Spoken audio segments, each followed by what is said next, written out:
The city was silent, as if it held its breath after screaming for days.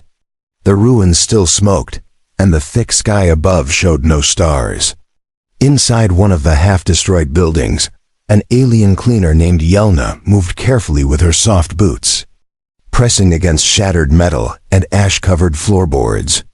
Her large eyes glowed a soft green in the dark, scanning for any sign of remaining life, but her job was not to rescue, it was to clean up the dead. Yelna was not a soldier. She had never fired a weapon or stood on a battlefield. She belonged to the Third Order, responsible for clearing bodies, scrap, and data from sites after the fighting ended. The war between her people, the Vrall, and the humans had left this sector in ruin. She was told that this zone was cleared yesterday. She believed that until she entered the human hideout hidden deep below the rubble. The door was half open, and there was blood on the handle. Not human blood, Vrall blood. It was recent. That confused her. She stepped inside with more caution. Her hands glowed with scanning energy as she waved them over walls and shadows. There were no sounds, no movement. Yet the air felt wrong. Like someone had just been breathing there. A torn blanket lay on the bedroll in the corner. It was rough human fabric, woven thick for warmth in the cold tunnels. She bent down to clean the area, her hand brushing the fabric. The moment her fingers touched it, she stopped. It was still warm. Not warm from heat left hours ago, warm like someone had just left. Yelna froze. Her breath caught. This was impossible. No living human should be here. The last report said they were all wiped out by orbital fire. Yet the warmth told a different story. It told her someone had been lying down there less than 5 minutes ago. She turned fast, her eyes glowing brighter, and raised her scanner. To full sweep. Their faint traces. Human footprints, fresh in the dust, moving toward the narrow crack in the far wall. Her heart pounded fast. Not in fear, but in something she did not yet understand. She should have called this in, but something in her stopped. Instead, she followed the trail alone, ducking through the break in the wall and into a collapsed hallway. The tunnel ahead was a mess of broken beams and smashed machinery. The human was clever. They had crawled through spaces too narrow for Vrall soldiers. But Yelna was small and fast, and her body flexible. She followed slowly, her pulse ringing in her long ears. There was blood again, this time human and recent. The warmth was not just from rest. He was injured. Yelna reached a tight passage blocked by rubble. Beyond it, she saw movement. Just a shadow, quick and soft like a ghost. Her instincts told her the human was not dangerous now. He was running, hiding, afraid, or maybe protecting something. She didn't know why, but she whispered out loud in human tongue, voice shaking, "I'm not here to hurt you. Please don't run." The shadow paused. A breath, a silence that stretched. Then it vanished into darkness again. She could have reported him, could have called a drone strike or backup soldiers. But she didn't. Something about that lingering warmth from the blanket stayed with her. It felt like a cry, a last memory, or a warning. And now she couldn't forget it. She backed out of the passage, returning to the small shelter room. The blanket was still there, a small blood smear on one edge. She sat beside it, confused. Why did she feel this way? She was Vrall. Human heat should mean nothing. Yet she imagined the human, maybe young, maybe scared, lying there and watching the ceiling as the world fell apart. Yelna took out a small ration from her pack and set it beside the blanket. A dumb thing to do. Maybe even treason, but it felt right. Not because she pitied him, but because in that warm space, she had felt something strange. Not enemy, not threat. Just life. Life clinging on in the ruins, alone and hurt. And she couldn't just walk away from that. Far above, the Vrall ships continued circling the black skies. Orders still echoed through communication lines. But deep below, in the quiet cracks of a dead city, an alien cleaner sat beside a human's blanket and chose silence over violence. And somewhere deeper in the tunnels, a human boy stopped running for the first time in days. Yelna didn't sleep that cycle. She stayed in the hidden chamber, sitting cross-legged beside the human's blanket, waiting. She wasn't sure for what? Maybe a sign, maybe a voice. Maybe the human would return to the warmth, not knowing she still lingered. But the dark stayed quiet, and only the distant rumble of patrol ships reminded her of the war still happening above. She should have left. Her task was clear: report, clean, move on. But her hand kept brushing over that fabric, trying to understand why it felt so different. There was no smell, no words, but it told her something. Like a story trapped in its threads. The story of someone who had refused to die. A soft clink echoed from the metal vent above. She turned sharply. Her scanner blinked, showing no heat signals, but she wasn't convinced. The human was good at hiding. Maybe he had learned to block their scans. Maybe he was watching her now. Her body tensed, but she didn't reach for a weapon. Instead, she whispered again in human tongue, "I left food. I won't chase you." Silence returned. But a few minutes later, when she turned back to the ration pack, it was gone. No sound. No footsteps, just gone. Her heart jumped. That meant he had come back, not far, not gone. She wasn't alone in the ruins. The warmth from the blanket had told the truth. He was alive. Yelna stood slowly. Her eyes scanned the dark corners of the chamber. It was risky, but her mind had already crossed the line. She wasn't thinking like a Vrall anymore. She was acting on feeling. That was dangerous. But it felt real. More real than any report or protocol she'd followed since she joined the Order. She picked up a small glow stick from her pouch, cracked it, and placed it gently on the bedroll. It would glow for 6 hours, bright enough to be seen from a distance, dim enough not to call attention from above. A signal, not a trap. A light for the one still breathing in the dark. Behind the broken wall, the boy crouched low, watching. His name was Caleb. He had been hiding for days, living off cold water and old rations. His left arm was bandaged with fabric torn from his own shirt. He had been ready to die when he heard someone enter. But then he saw her, an alien cleaner. Alone, not shooting, not hunting. And somehow that scared him more. He had been told all Vrall would kill him on sight. That they were soulless machines with glowing eyes. But this one sat beside his blanket like she was mourning someone. Then she left food, then light. Now he didn't know what to believe. He hadn't spoken to anyone since his squad died under rubble. His hand tightened on the small knife he'd carved from scrap metal. He should run. But something about the alien's voice had stopped him. She didn't shout. She didn't sound like a killer.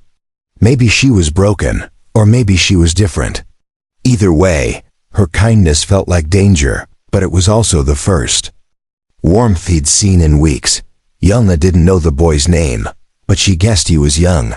His footprints were uneven. One leg was dragging slightly, an injury. She reviewed the traces again and noticed something else. He never left the sector. That meant he had nowhere else to go. He was trapped. Or maybe he chose to stay. She returned the next cycle with clean bandages, another meal, and a small water filter. Each time she placed them quietly beside the blanket. And each time, they vanished by the next morning. Still no words. No face. Just signs, but for her, it was enough. She now woke each morning thinking of the boy's survival. Command didn't know. If they did, they would send a seeker drone and flush the ruins with gas. She should feel fear at the thought. Instead, she felt anger. Not at the human, at the silence of it all. The cold way the war erased small lives without notice. And how? One warm blanket had made her see everything differently. One evening, as she approached the shelter again, something stopped her in her steps. A small figure stood near the entrance. Not running, not hiding. Just standing there, shivering, watching. Her. It was him. The human. Caleb, eyes sunken, skin dirty, arms shaking from fever. But he stood there anyway, like he had decided something too. She didn't reach for a weapon. She didn't speak. She just waited, breathing slow, letting him decide. Caleb took one step forward, then dropped to one knee from weakness. She moved fast, catching him before he hit the floor, her arms wrapping around the enemy like it was the most natural thing in the world. Yelna guided the human boy back into the shelter with slow steps. He could hardly walk, his legs weak, his fever rising fast. She laid him down gently beside the blanket he had slept on, the same one that still carried his warmth. She pressed her hand to his forehead, and her heart sank at how hot it was. He didn't fight her touch. He didn't speak either. He just looked at her with tired eyes full of confusion and fear. She knew he didn't understand her reason. Maybe she didn't either. But something inside her had shifted the moment she touched that blanket. This wasn't about orders now. This was about saving one small life in a sea of death. She opened her pouch and pulled out the medical patch she had stolen from her own supply center. It wasn't meant for humans, but it would reduce fever, even if just for a while. She pressed it gently to his arm. He hissed in pain, but didn't move away. She noticed how skinny he had become, ribs sharp against his skin, eyes too hollow. Caleb blinked up at her. "Why?" he whispered, his voice dry and broken. It was the first word he had spoken in days. Yelna didn't answer at first. Her own voice caught in her throat. Finally, in broken human tongue, she said softly, "Because you are still warm." He stared at her like that didn't make sense. Maybe it didn't, but she could not explain it any other way. She didn't see a soldier in front of her. She saw a child who had lost everything, who had clung to life alone in the dark, and somehow kept breathing. Yelna gave him a water pack and waited as he drank slowly. It spilled down his chin, but she didn't care. She wiped it gently with her sleeve. Caleb didn't flinch. Her hands were cold, but careful. For the first time since the war began, he felt like he wasn't just another target. That night, she stayed close. She listened to his breathing, steady but weak. She hummed an old Vrall song under her breath, something her mother used to sing before the sky burned. She didn't know if it meant anything to him, but it calmed her as she watched the shadows shift across the walls. Days passed. Each time she returned, he looked a little stronger. He ate more, sat up longer, said a few more words. Not full sentences, just simple things like water or thanks, but even those were victories. It meant he was coming back from the edge. They couldn't stay hidden forever. Patrols above were becoming more frequent. Drones scanned. Deeper than before, Yelna knew they were running out of time. But still, she stayed. Still, she helped. And Caleb began to trust. Not just in her, but in his own strength to live again. One evening, as the distant sound of engines echoed overhead, Caleb finally asked, "Who are you?" Yelna paused, then answered simply, "I am cleaner, but now I am just me." He didn't laugh, he didn't judge. He only nodded, as if that was enough. As if that explained everything. He told her his name. Caleb Wren. He had joined the resistance as a messenger, not a fighter. He was fast on his feet and good with machines. But when the Vrall broke through their main line, his team was buried alive. He had survived by crawling through pipes, by eating cold rations, by becoming a ghost. Yelna listened without interrupting. Every word added weight to the reason she stayed. She hadn't just found a body in the dark, she had found a boy with a story that no report would ever care to hear. And that story mattered more to her now than any command ever had. Caleb looked at her as he spoke. "You're different," he said. "You didn't run. You didn't shoot." She met his gaze. Steady and honest. "You didn't either," she replied. In that small broken room, Between two survivors of different worlds, something invisible began to heal, but danger still crept closer. That night, Yelna received a call on her comm. Her superior's voice crackled in the dark. Movement detected. Human survivor confirmed in your sector. Seeker drone dispatched. She didn't answer right away. Her eyes went to Caleb, sleeping soundly beside the blanket once more. Her hand hovered over the device. She could lie, she could say nothing, but they were scanning. The drone would arrive in less than 1 hour. They would find him, and if she didn't act now, he would be gone. Just another name on a silent list. Just another breath forgotten. By morning, Yelna turned off her comm before it could beep again. Her breath was fast. Her hands were shaking. The moment she feared had arrived. A seeker drone was coming, and it would find Caleb no matter where he hid. The machines didn't ask questions. They didn't pause. Once a target was marked, it was erased. She stood and looked around the room. They had less than an hour, maybe less. She moved fast. She woke Caleb with a gentle touch. "You must get up," she whispered. His eyes blinked open slowly. "What's wrong?" he asked. She didn't answer. She grabbed her pack and helped him to his feet. Caleb was still weak, but he followed her without question. He had learned to trust her completely. Even if he didn't know why, even if the war told him not to, her actions spoke louder than his fear. She led him through a side tunnel, one she had studied days ago. It was narrow, dangerous, but unscanned. The path twisted down beneath the city. Pipes hissed and dripped. Rats scurried past their feet. She moved like she knew the walls by heart. Caleb stumbled once, then twice, but she caught him each time. He didn't ask where they were going. He didn't need to.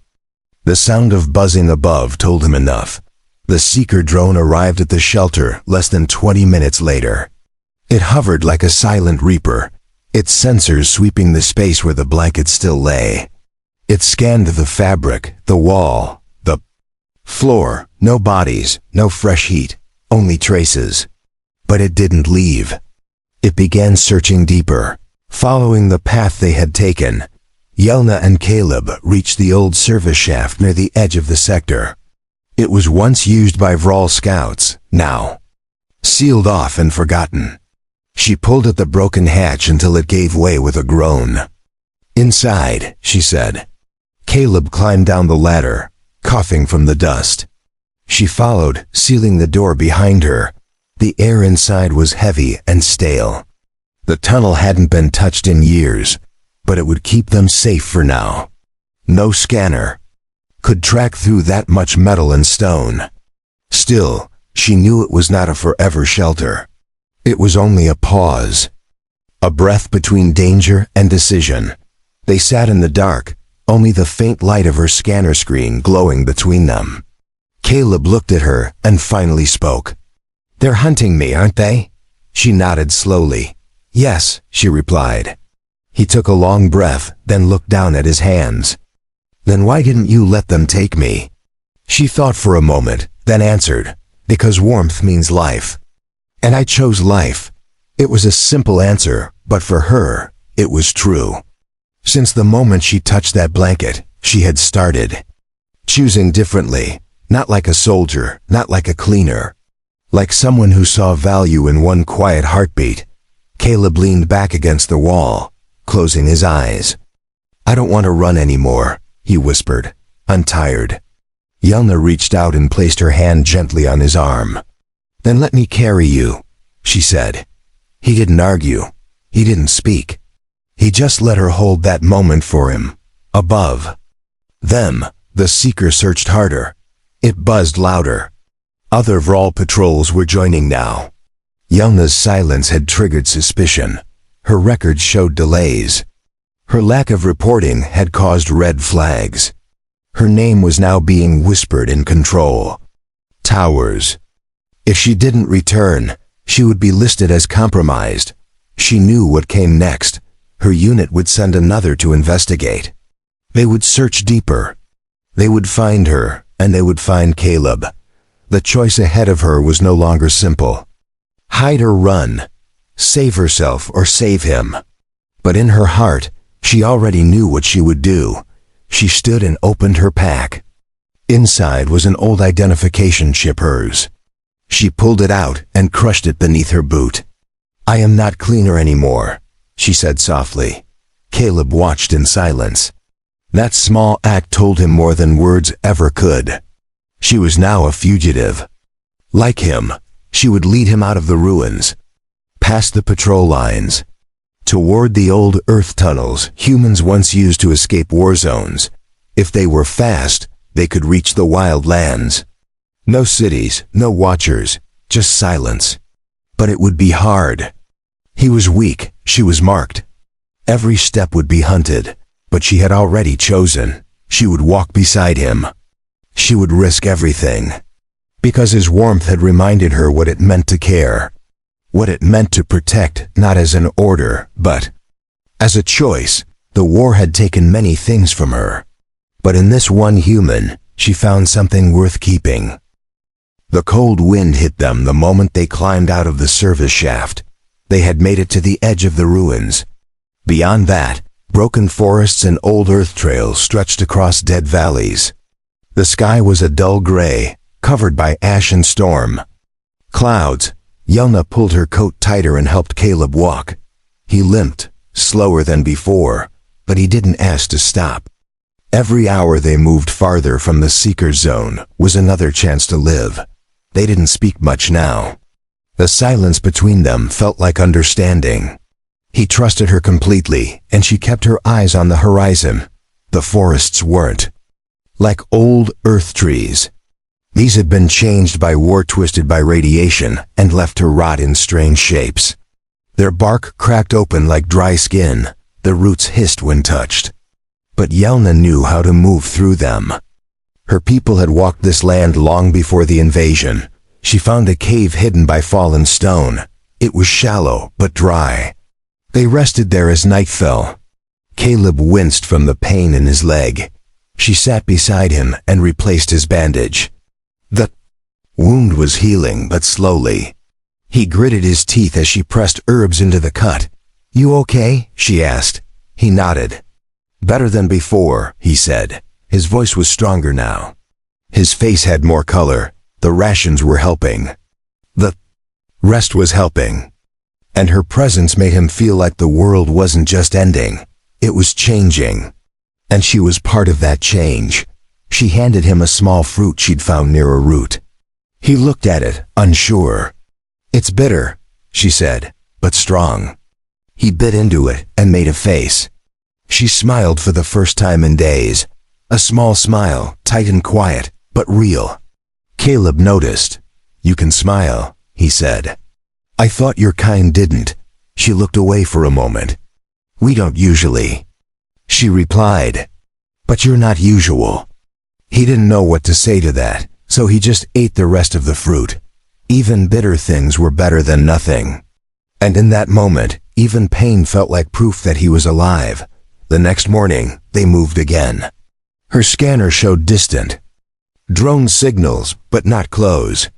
Still, she changed direction often, taking hidden paths only the old maps showed. Caleb asked how she knew the land. "I used to clean these zones," she said. "Now I learned to escape them."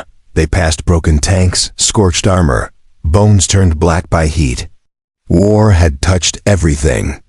And yet, here they were, one Vrall and one human, walking side by side, not as enemies but as something else.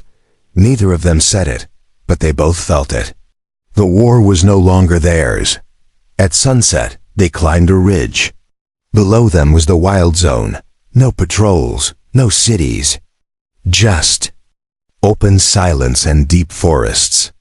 Caleb looked down and felt a strange warmth inside him. Not from the blanket, not from his wounds healing, but from the fact that he had made it this far, and he hadn't done it alone. But behind them, in the ruins, danger still followed. A new signal was spreading through the Vrall network. Yelna's name had been marked red. Status, deserter, unit erased.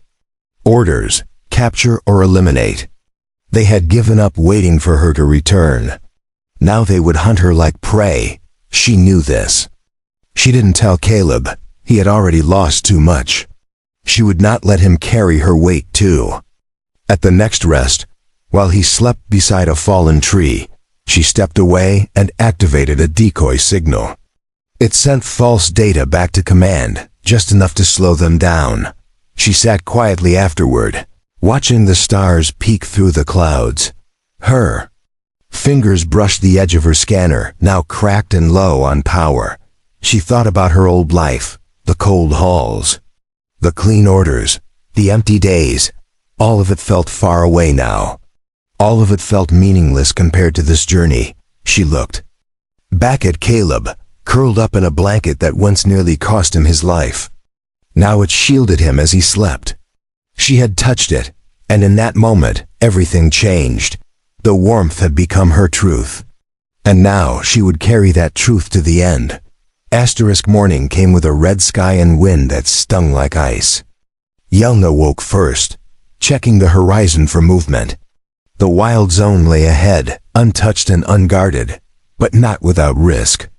She turned to Caleb, who still slept under the same blanket. His chest rose and fell with calm breaths. He had survived. Longer than anyone expected. She crouched beside him and touched his shoulder gently. He stirred, eyes blinking open. "Still alive," he whispered with a weak grin. "Barely," she replied, handing him water. He drank it slow, then looked up at the ridge they had yet to climb. "We going over that?" She nodded. "Yes, that's where it ends." "Or begins." They climbed slowly, careful not to slip.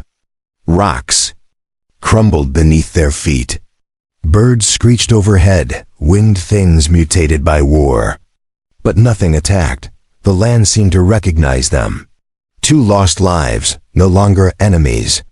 Two souls reaching for something better than orders and blood. At the top of the ridge, they paused. Below was a wide valley covered in blue mist. Trees with silver bark, ponds glowing faint green. Strange, quiet beauty. And most important, no drones, no Vrall, no war. Caleb stood silently, breath-catching. "It's real," he said. "It's actually real." Yelna looked down at the scanner. It was dying. One red dot still moved far behind them, following slow but steady. A drone, not fast enough to catch them before dark, but close enough to find their trail. She turned to Caleb. "We can't stop, not yet." He nodded and took a deep breath.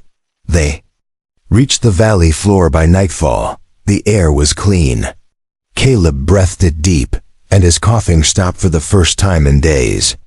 Yelna helped him build a small shelter under a thick tree.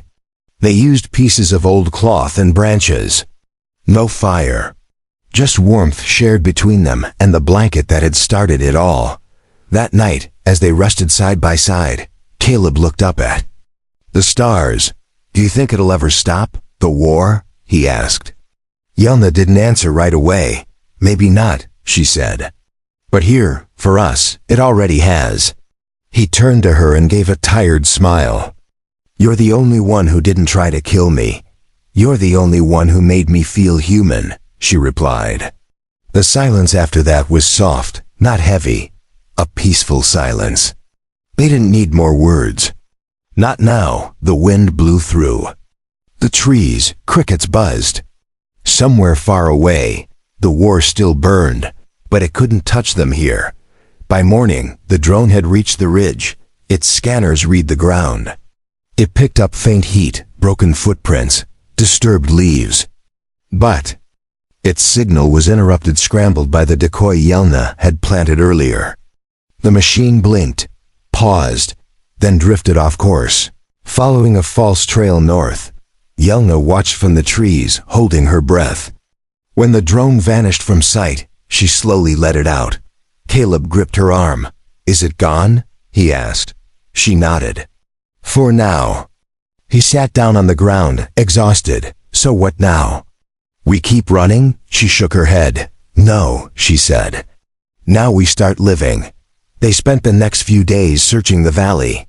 It had old human shelters grown over with vines, but still strong. Food plants, clean water. It wasn't a perfect world, but it was enough. For them it was everything. Yelna used her tools to build a beacon, but not one that called for rescue. This one blocked scanners and erased traces. A blind spot in a galaxy full of eyes. Here, they could be forgotten. And for the first time, she wanted that. She didn't want to go back. She didn't want to be found. One evening, as stars lit the valley, Caleb pulled the blanket around both of them. They sat close by the edge of the pond, looking at their reflections. His eyes were no longer hollow. Her glow had dimmed, softer now. They looked tired, but alive. Alive because they had chosen each other over war. I used to think all of you were monsters, Caleb said. I used to think none of you could feel, Yelna nodded slowly. I used to believe humans only destroyed, that they were cruel and loud, but you were warm. And that changed everything. The war would continue. More cities would fall. More names would be erased. But here, in this quiet corner of the world, one alien cleaner and one human boy had built something the war couldn't touch. A bond that didn't care about sides.